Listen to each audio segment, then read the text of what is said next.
Obviously, the last time we saw you preparing for your first UFC title shot, I guess, how has life been since then? You don't have to do as much media for this fight week, I'm sure, even though you are the co-main event. But I guess, how's life been and what lessons have you taken away? Not just from the fight, but just that whole build-up and experience towards that. Honestly, life has been exactly the same. Again, I don't know, I learned a lot of lessons. I got a lot of confidence from the performance. I know it didn't go my way, but I know that I can hang at that level. I know I can go 5 rounds and push the pace. So there's a lot of good things that came out of the fight, even though I didn't get the result I wanted. And it didn't seem like you took a whole lot of damage in that fight. So I guess how soon after the fight did you hop back into training? Because you see some of these guys, they lose their title fight, it's not a one-sided loss. They get that itch almost immediately. Yeah, so it was probably a good thing that we had a holiday around Argentina and that sort of thing planned, so I had to take time off. But yeah, as soon as I was back, so I think it was 2 weeks I was over there, and as soon as I was back in the gym getting ready for whatever the future held at the time. And of course, once they announced this card, it seems like you were the name everyone assumed would be on this card. So did the UFC tell you, even how far ahead of time did they tell you, we're coming to Perth and you're going to be on this card regardless?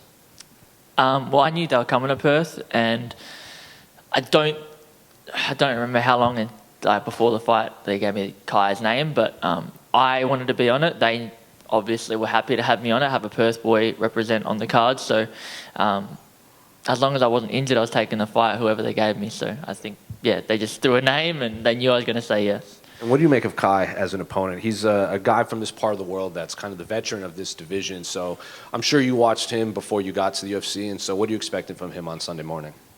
Yeah, he's a very good fighter. He's super explosive, very good takedown defense, and he hits really hard. So I definitely have to mind my P's and Q's, but I just think I'm better at the end of the day. And we're going to find out on Sunday morning. Have you the approach to this as compared to Pantoja? Because like you said, Kai has, he hits hard, and not everyone has knockout power in this division. Have you had to approach Kai differently than you did for a Pantoja in a 5-round fight?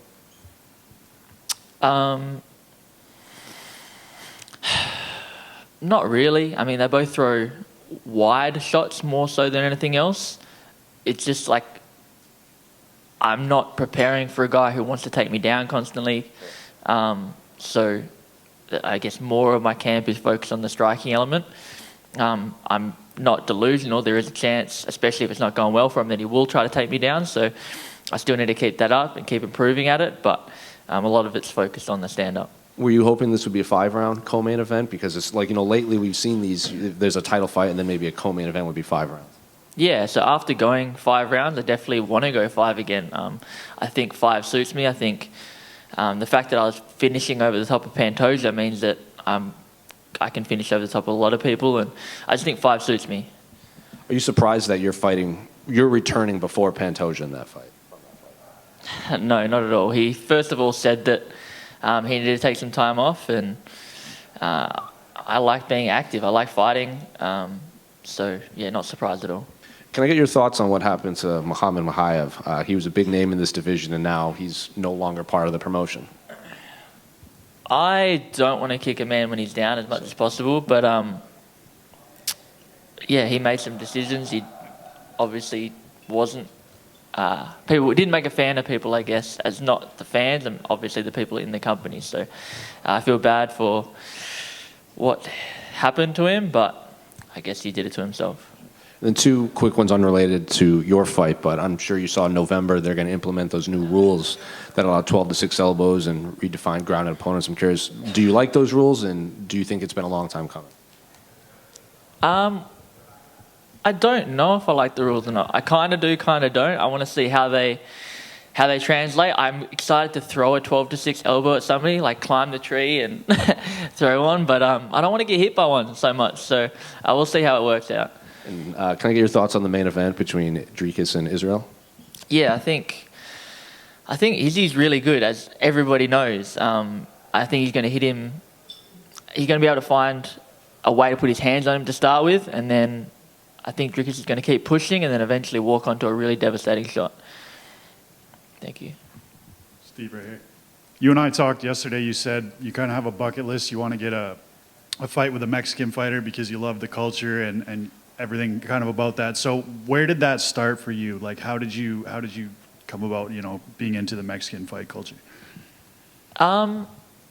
So, I mean, there's been so many, like Julio Cesar Chavez, Canelo Alvarez, far out, I'm going to butcher his name, the guy that fought Manny Pacquiao, Marquez, yeah. There's been so many great Mexican boxers, and again, they're fighters, and at the end of the day, that's what I like watching. I respect and I love watching technicians as well, but I want to see somebody who's a technician that goes out and wants to brawl with people too. Like that's my favorite thing to watch. And then how do you think the fight's going to go between Brandon Royval and Tatsuro Taira? I think Tatsuro Taira has a really good chance of winning this fight. I don't think Royval's takedown defense and overall jiu-jitsu will be able to stop Taira. I don't necessarily think he'll finish him, but I just think he'll be able to take him down and control where the fight gets played out. What do you think the best meme you've gotten so far has been? Because I think there was one, it was a 305, and it was like a cast of The Office with all the fighters on it. What do you think the best one you've gotten is? I do honestly really like the one of Al Pacino sitting in front with the Botafogo out the back, and I think that's a pretty funny one. I like that one. Steve, you go back to last year, UFC 284. You're actually fighting at Eternal MMA the night before, knowing that you probably should have been on that UFC card. Fast forward to now, you're fighting in the co-main event in front of the Perth home crowd. It's something that you always wanted. How's that build-up been for you? Yeah, it's sort of weird how quickly you get used to you're fighting away. Like this whole week sort of felt kind of foreign. I'm in my own house. I'm doing all the things I normally do when I'm training, but I'm fighting this week. So it's kind of odd that was normal just over a year ago and now it's foreign. But yeah, I'm very excited. Got all my family, friends and people that have supported me coming along to the fight. And I can't wait to put on a great performance for them. As MMA fans, we always knew who you were, and we always knew that you were destined to be where you are now. But how has your life changed? Obviously, being in the limelight, we saw you with the local AFL team with West Coast Eagles getting presented a jumper. I mean, how you're still the same person, but how's everything else changed for you in a short amount of time? So mostly things haven't changed, but yeah, every now and then I get to do something really cool like that. I get to meet the Eagles. I got to meet the Wallabies the other day. I get to have these experiences that not everybody gets to have and kids dream about. But every other time of the day is the same boring life I had before. I go to training in the morning. I'm there basically all day, and then I go home and go to bed. So, yeah. And we had Jack Della Maddalena last year, obviously first Perth fighter. You're obviously the second, but again, you've got the co-main event, are obviously a top billing. So that must be obviously huge, exciting for you. But the amount of fighters from Perth coming out and doing well, and obviously we've got 3 guys from Perth fighting on the Dana White Contender Series coming up. I mean, it's huge for MMA in Perth, isn't it? Yeah, it's massive. I mean, for a long time, growing up myself, I got told I need to go to the US if I want to be any good. I got to go to this place and that place, and you can't do it from here. It's not big enough. So the fact that you've had Jack Della, you've had me doing what we're doing, and now you have the younger guys, Drillich, Cody, Quillen coming up from Perth as well. It just shows anybody that doesn't matter where you're from, you can make it happen if you really want it to happen. And speaking of history, again, aside from and probably staying in combat sports, we've got another young Perth fighter, Alex Winwood, fighting for a world title in only his 5th professional fight on September 7. I saw you caught up with him during the week at the Welcome to Country. What do you think of Alex Winwood and a message for him as he tries to break Jeff Fennick's record of becoming the fastest Australian to win a world title? Yeah, obviously he's a great talent. I've been at I think I've only been at one of his fights live once, and he's very technically good, which you have to be if you want to be fighting for a world title, right? So he's a very good fighter, and I think he can do it. I think he's a great fighter, and I wish him the best of luck. All the best to you as well, Steve. Astro Boy. Steve, just down here. A big thing that you've spoken about in the past is opponents' toughness and being a tough individual. Where do you rate Kai Kara-France's toughness? Yeah, he's very tough. I'm trying to remember the fight he fought.